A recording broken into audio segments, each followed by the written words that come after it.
एक जंगल में भालू दादा रहा करते थे।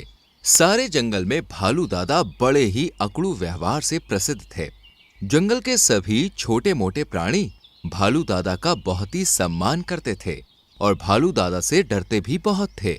यहाँ तक कि जंगल का शेर भी भालू दादा के सामने कुछ बोल नहीं पाता था, क्योंकि भालू दादा उम्र में शेर से भी बड़े थे। एक दिन की बात है, रानू चिड़िया मीनू मौसी के साथ एक पेड़ पर बैठी हुई थी। मीनू मौसी, आज तो जंगल का मौसम बड़ा ही सुहाना है। तुम बिल्कुल सही कह रही हो रानू चिड़िया। मुझे लगता है कि क्यों ना जंगल का एक चक्कर लगा कर आया जाए। वैसे आइडिया बुरा नहीं है, थोड़ी सी मस्ती करने में क्या हर्ज है।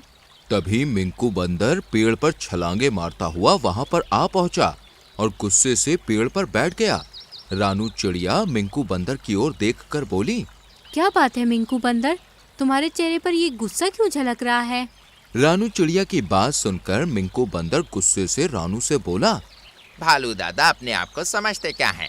ठीक है, उम्र में वो मुझसे बड़े हैं, लेकिन इसका मतलब ये नहीं कि उनके जो मन में आएगा वो बोलेंगे। आखिर बात क्या हुई है मिंकू बंदर, जो तुम भालू दादा को ऐसे बोल रहे हो?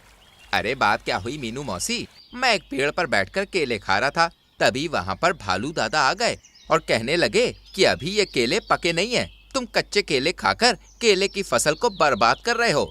मिंकू बंदर की बात सुनकर मीनू मौसी मुस्कुराते हुए बोली, वैसे उन्होंने कुछ गलत नहीं कहा मिंकू बंदर।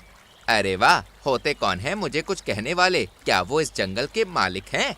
मिंकू बंदर ने इतना बोला ही था कि तभी वहां पर उड़ती हुई ब्लैकबर्ड आ गई, जो मिंकू बंदर की ओर देखकर बोली, जिस समय भालू दादा तुम्हें बुरी तरह से डांट रहे थे, उस समय मैं दूर से उस दृश्य को देख रही थी। तुम्हें पता है मिंकू, तुम्हें देखकर जंगल के सारे प्राणी भी हंस रहे थे। सच तो ये है कि भालू दादा ने तुम्हें बड़ा ही अपमानित किया है। ये सुनकर मिंकू बंदर बुरी तरह से भड़क गया। तुम सही कहती हो ब्लैकबर्ड, यही बात मैं रानू चिड़िया और मीनू मौसी को समझा रहा हूँ, लेकिन ये भालू दादा का ही पक्ष ले रही हैं। मुझे लगता है तुम्हें भालू दादा की शिकायत जंगल के राजा से करनी चाहिए। मैं भी यही बात सोच रहा था, मैं अभी जाता हूँ और भालू दादा की शिकायत करता हूँ। इतना बोलकर मिंकू बंदर उछलता हुआ सीधे शेर की गुफा में पहुंच गया। मिंकू बंदर को गुस्से में देखकर शेर राजा मुस्कुराते हुए बोले, क्या हुआ मिंकू बंदर, इतने गुस्से में क्यों हो? मिंकू बंदर सारी घटना शेर राजा को बताते हुए बोला, आखिर भालू दादा अपने आप को समझते क्या है? अरे वो कौन होते हैं फैसला करने वाले कि मुझे कच्चे फल खाने चाहिए या फिर पके हुए फल खाने चाहिए? तुम बिल्कुल सही कह रहे हो, मैं भी भालू दादा से बहुत ही तंग आ चुका हूँ। आपको भालू दादा का कुछ इलाज करना चाहिए महाराज, नहीं तो जंगल के सारे प्राणी कुछ दिनों बाद आपसे डरने के बजाय भालू दादा से डरने लगेंगे। ये सुनकर शेर राजा बुरी तरह से क्रोधित होकर बोला, मैं इसकी नौबत नहीं आने दूंगा मिंकू बंदर, मैं आज ही भालू दादा की खबर लेता हूँ। इतना बोलकर शेर सीधा भालू दादा के पास पहुँच गया। भालू दादा एक पेड़ के नीचे बैठे हुए आराम कर रहे थे। क्या हुआ जंगल के शेर, तुम्हारे चेहरे पर इतना गुस्सा क्यों झलक रहा है? मैंने तुम्हें जरा सम्मान क्या दे दिया, तुम अपनी औकात भूल गए हो भालू दादा, मुझे महाराज कहकर संबोधित करो। शेर राजा की बात सुनकर भालू दादा बुरी तरह से चौंक पड़े। क्या मतलब है तुम्हारा? तुमने मिंकू बंदर को केले खाने से मना क्यों किया? क्योंकि वो कच्चे केले खा रहा था। मैंने उससे केवल ये कहा था कि 1-2 दिन बाद केले पक जाएंगे, उसके बाद खा लेना। तुम होते कौन हो उसे ऐसा बोलने वाले? तुम्हारे अकड़ू रवैये से मैं भी परेशान हो गया हूँ। जंगल के सारे प्राणी भी तुमसे बात करने में घबराते हैं। तुम कहना क्या चाहते हो, साफ साफ बोलो। इसी वक्त ये जंगल छोड़कर यहाँ से निकल जाओ, वरना मैं तुम्हें धक्का देकर भी बाहर निकाल सकता हूँ। शेर राजा की बात सुनकर भालू दादा क्रोधित होकर बोले, तुम्हारे पिता मेरे अच्छे दोस्त थे, उन्होंने भी मुझसे कभी इस तरह से बात नहीं की। तुमने मुझे अपमानित किया है शेर राजा, अब मैं इस जंगल में कभी भी कदम नहीं रखूंगा। इतना बोलकर भालू दादा चुपचाप जंगल छोड़कर चले गए। भालू दादा के जंगल छोड़ने के बाद कुछ दिन बाद रानू चिड़िया उदास होकर मीनू मौसी से बोली, जब से भालू दादा जंगल छोड़कर गए हैं, जंगल में सन्नाटा छा गया है। तुम सही कहती हो रानू चिड़िया, भालू दादा जंगल के बूढ़े दादा थे।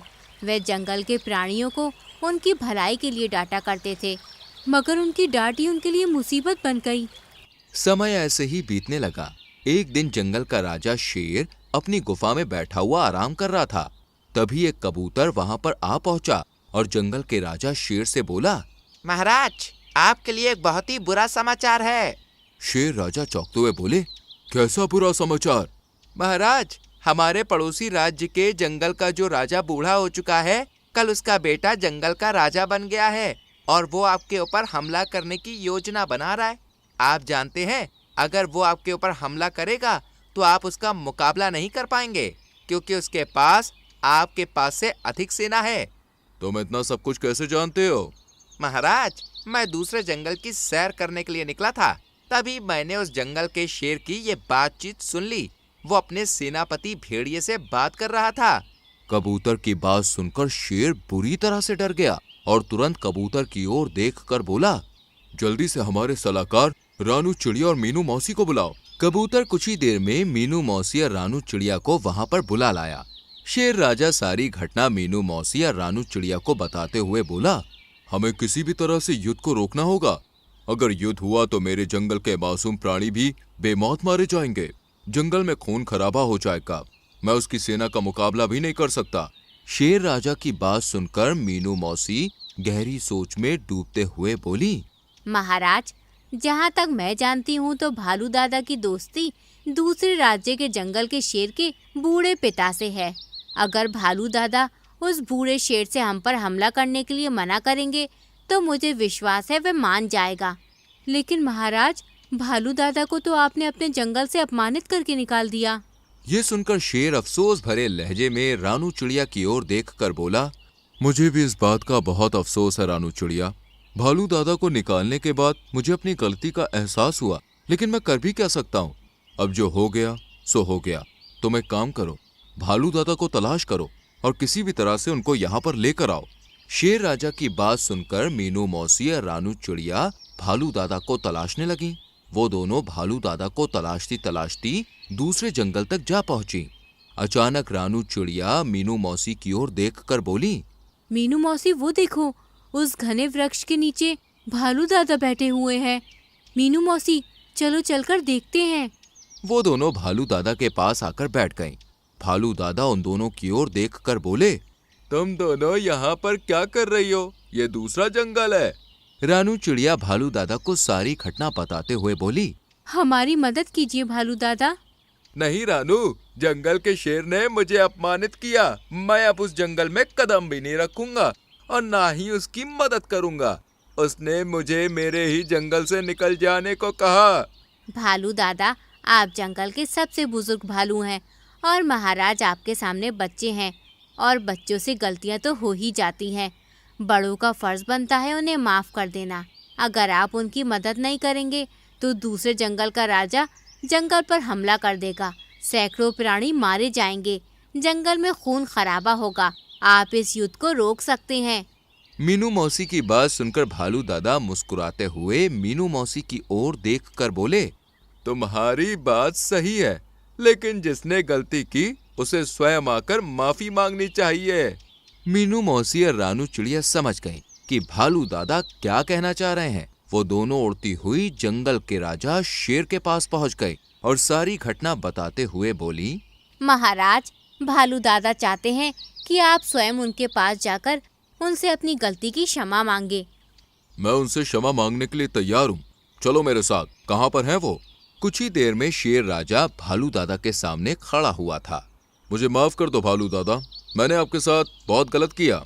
तुम्हारे पिता मेरे अच्छे दोस्त थे, इसलिए मैं तुम्हें माफ कर रहा हूँ। परंतु तुम्हें एक बात समझनी चाहिए, मैं जंगल के प्राणियों को अगर डांटता हूँ तो उनकी भलाई के लिए।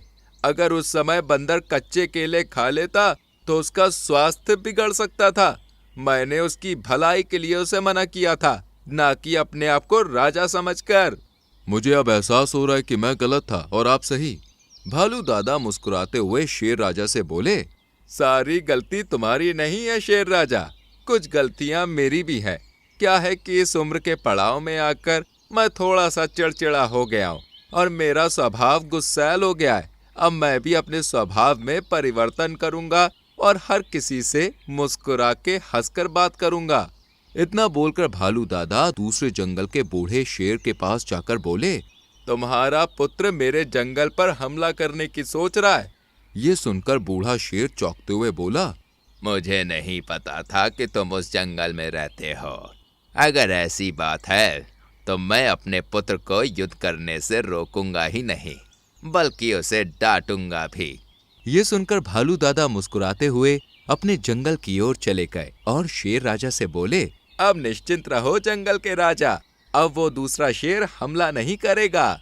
ये सुनकर जंगल में खुशियों का माहौल कायम हो गया और सभी हंसी खुशी रहने लगे। तो दोस्तों, कैसी लगी आपको हमारी ये कहानी? अगर कहानी अच्छी लगी हो तो वीडियो को लाइक कीजिएगा, चैनल को सब्सक्राइब कीजिएगा और हाँ, कहानी अपने दोस्तों के साथ शेयर करना तो बिल्कुल मत भूलिएगा। मैं आपको मिलूंगी अगले वीडियो में किसी नई कहानी, नई सीख के साथ। तब तक के लिए बाय बाय।